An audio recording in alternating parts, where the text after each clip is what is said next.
Satan is chained for 1,000 years. He is paroled for a brief time, but then cast into the lake of fire forever and ever. Countryman channel, the biggest YouTube channel govern worldwide. Countryman, some of them boy are some. Them are some bottom feeder. Them are dead to bumbo clad, bottom feeder. You are dead grass clad, bottom feeder. Countryman, light them up. Pass the front up. Look, let's say you seaweed. We no smoke with fish. This are no seaweed. How man touch them up? Feel free weed. How man feel love us to shit the weird leader from batty them ban. Harrier breed them the inner my lane. Check it as you see speed as she. Give me the front or you think me lead baby born. 9 months ago she get breed. Them are some bottom feeder. You are dead to bumbo clad. Bottom feeder. The sixth gang, the head leadership in Graveyard, has signaled a massive internal problem with the BEXON road man them. Now RASHIDI was chased out of the Graveyard, and today Brent Frederick is charged. Okay? Brent Frederick is not the problem. The real problem is the careless gang war. Let me explain this dynamics, what's going on. You see, the key move here is that TBAR enforcing his discipline by chasing RASHIDI out. And RASHIDI is the next big key figure up there in BEXON Road, running around with Brent and the other one Billy and I guess a couple other man. TBAR, basically, TBAR is showing who is the boss, and the fact that they use support from Graveyard to the best word to describe them up there in BEXON Road, RASHIDI, would be like a sloppy 6 franchise. You see Brent get pick up though, alright? And you know how long I've been talking about Brent Fredericks for a long time, and the cops just move at him. Now, we have to give them props because them take a murderer off the street. So at least we know say yo, the community have one less murderer in it. The crazy truth is, the war, the locals were always carrying grudge. There was always infighting at BEXON, Grass Street, Graveyard, all these places. So it was more like, I'm gonna put it lightly, tribal war. But these gangs, once the 6 and the 7 grand came out, it gave them a very powerful structure.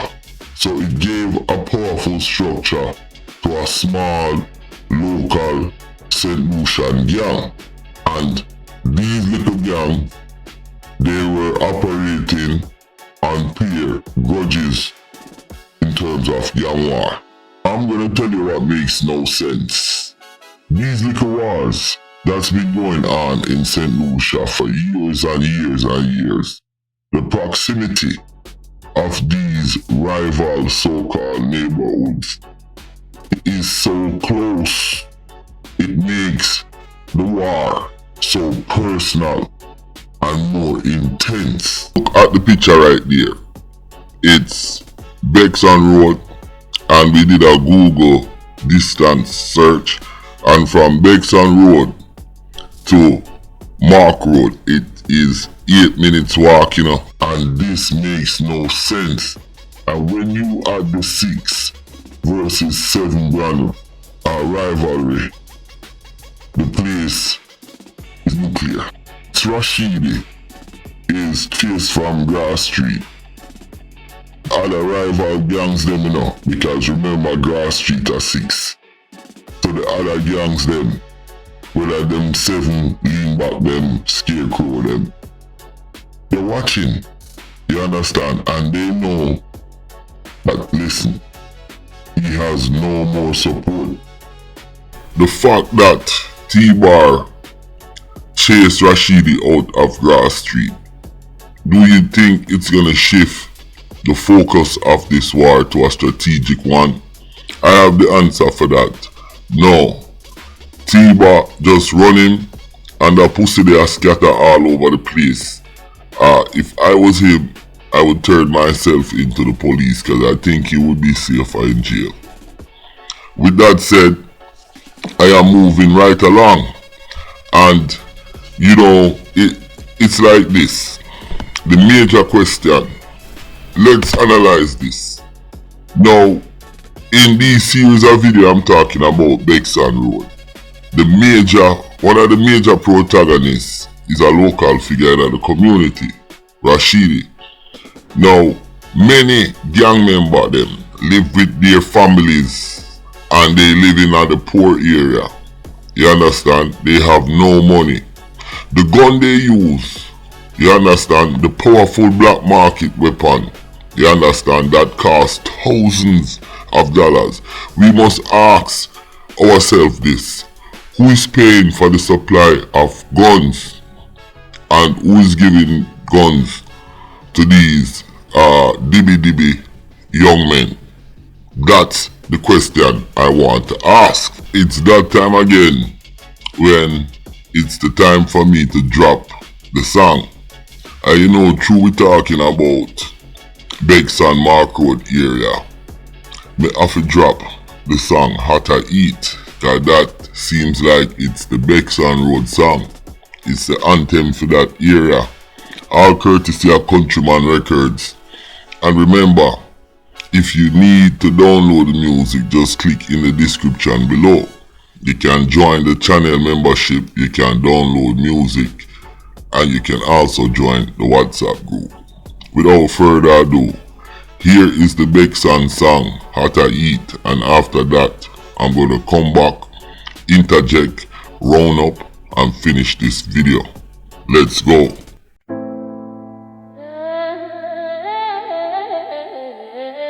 You hear that? And no backfire. And no man just a try much. That are the sound of the boy. Markill. BEXON Road. Hotter eat, shatter eat, dash pan repeat, gun it down, no see. BEXON Road run red pan the street. Hotter eat, shatter eat, dash pan repeat, gun it down, no see. BEXON Road run red pan the street. From Markill looking down Valley Green so clean, but a different kind of shadow just drop on the scene. Finola in a white car driving out from the lane. 50 shell case fall like acid rain. 35 years old with a son and a daughter. Them turn our life story to an next bloody chapter. Community lockdown, everybody asks why. Underneath the politics and another mother die. Hotter eat, shatter eat, dash pan repeat, gun it down, no see. BEXON Road run red pan the street. The other day, down by the old empty spot, Rio Max Minas one them get it red hot. One was a farmer just come back from town, never trouble nobody, still them cut him down. Sister cry out, say her heart in a mess. She was a jovial soul, always in her best dress. Woulda leave herself behind, make everybody feel good. Now she gone from the flesh. Misunderstood from abandoned house to the main road corner. Every lane feel cool, every youth a mourner. Them say mistake identity, them say this, them say that. But truth get lost in a the gunshot blot. Hotter eat, shatter eat, dash pan repeat, gun it down, no see. BEXON Road run red pan the street. Hotter eat, shatter eat, dash pan repeat, gun it down, no see. BEXON Road run red pan the street. 50 shell, a 9-year-old soul. Let's pivot and shift focus a little bit. Now, for too long, the narrative around this conflict has been defined as local streets gang. We talk about the symptom of violence. We talk about the violence. For some reason, we ignore the infection. The money and the regional network that is fueling this gang war in St. Lucia and other smaller islands. Now it's time we start pointing the fingers only at local people.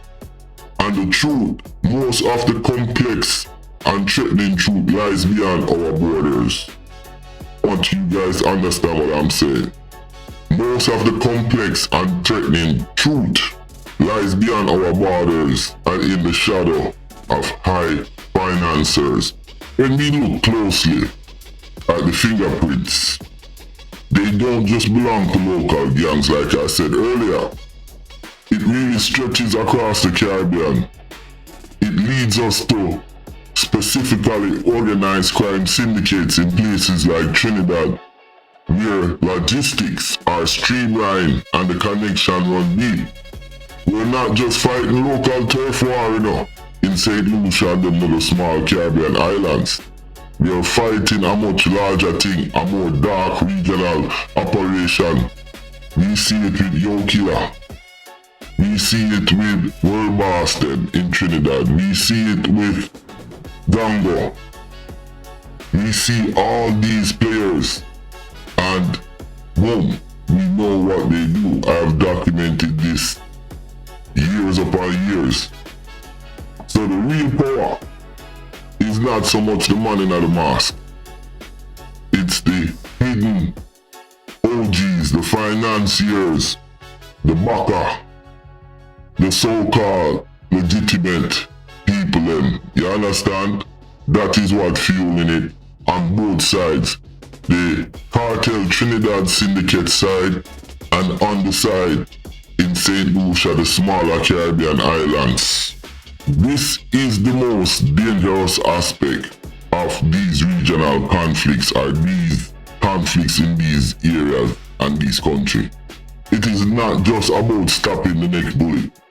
It's about cutting off the financial cord that feed the whole beast until we dismantle these regional cartel links and expose them for hidden financial backing of these local gangs. We're not gonna have anything solved. But one of the hardest things, we as Caribbean people, we need to clean up our backyard, because the system in these countries are marred with corrupted politicians and corrupted law enforcement, and then you have these transitional cartels. It's next to impossible. I am trying to keep an open mind and hope for the best, but it looks real dark in the Caribbean right now. I am coming to the end of this video right now. I'm about to wrap it up.